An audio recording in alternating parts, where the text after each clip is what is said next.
foi a cena que me fez pedir afastamento depois de 20 anos investigando homicídios. Não porque era violenta, eu já tinha visto coisas piores, mas porque desmontou tudo o que eu achava que sabia sobre intenção, culpa e silêncio. Naquele apartamento, nada gritava crime, e ainda assim algo estava profundamente errado. Sou detetive da Polícia Civil, atuei por 2 décadas na divisão de crimes contra a vida em uma capital do Sudeste. Já isolei dezenas de cenas, já falei com famílias destruídas, já segurei provas que mudaram sentenças, mas aquela ocorrência nunca se fechou dentro de mim. Porque quanto mais a gente analisava, menos aquilo parecia o que dizia ser. E se a cena inteira estivesse mentindo desde o início?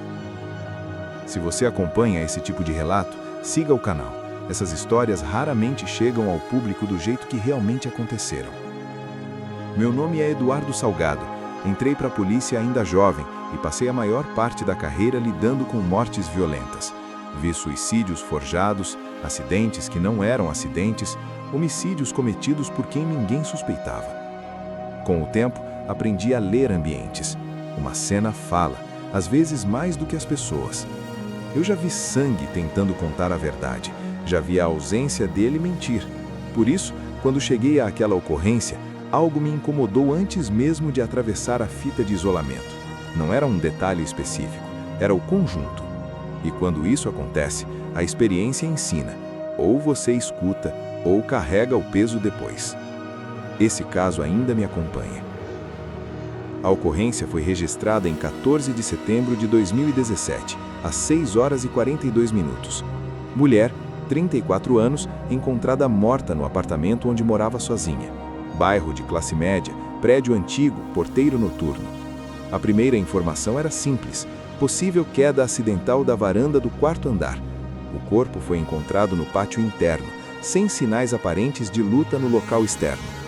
Quando cheguei, o corpo já estava coberto. A posição era estranha, pernas alinhadas, braços muito próximos ao tronco. A perícia inicial apontava politraumatismo. Isso fazia sentido, a altura era suficiente. Mas dentro do apartamento, algo não fechava.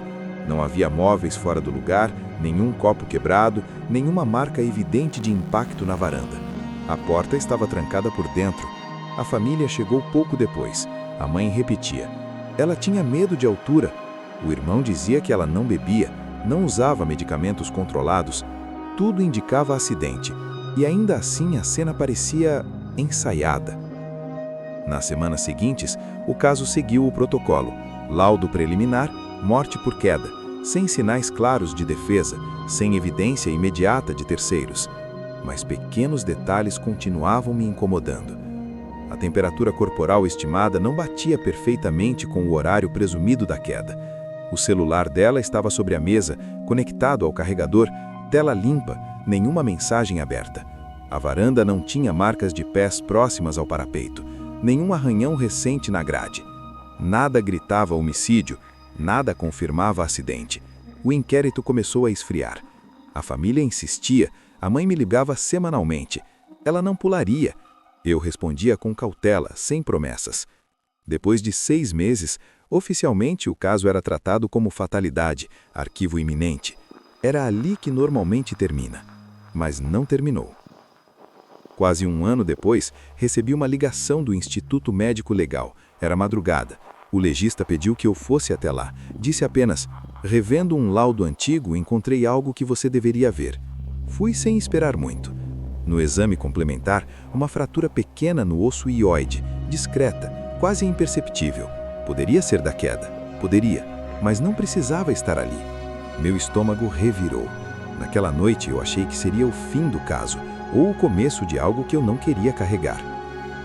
Reabrimos a investigação. Voltei ao apartamento, revi fotos, reanalisei ângulos. Algo mudou. A posição do corpo, que antes parecia consequência da queda, agora parecia organizada.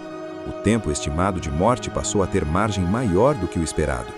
Entrevistamos novamente o porteiro. Ele hesitou, disse que naquela noite ouviu um barulho seco, mas não um grito. O vizinho de baixo relatou algo diferente. Parecia que algo pesado foi colocado no chão. Colocado. Nada disso era prova, mas tudo isso pesava. Perícia, reconstituição, especialistas, nada conclusivo. Alguns defendiam que a fratura podia ser pós-impacto, outros diziam que não. A mídia soube da reabertura, criou teorias, pressão aumentou, e então, como acontece em casos assim, tudo começou a se apagar. Testemunhas mudaram versões, lembranças ficaram vagas, a cena voltava a ser silenciosa. Pouco antes do caso ser arquivado novamente, a mãe da vítima me disse algo que não saiu da cabeça. Ela me ligou naquela noite. E disse o quê?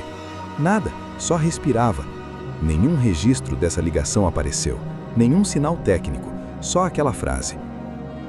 O caso foi encerrado sem indiciamento, sem culpados, sem respostas.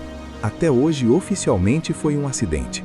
Mas toda vez que entro em uma cena aparentemente simples, eu lembro daquele apartamento limpo demais, da varanda silenciosa, do corpo alinhado, e penso, e se a cena inteira estivesse mentindo desde o início? Se você acompanha esse tipo de relato, siga o canal. Essas histórias raramente chegam ao público do jeito que realmente aconteceram. Porque aquela cena não era o que parecia, e continua sem explicação até hoje.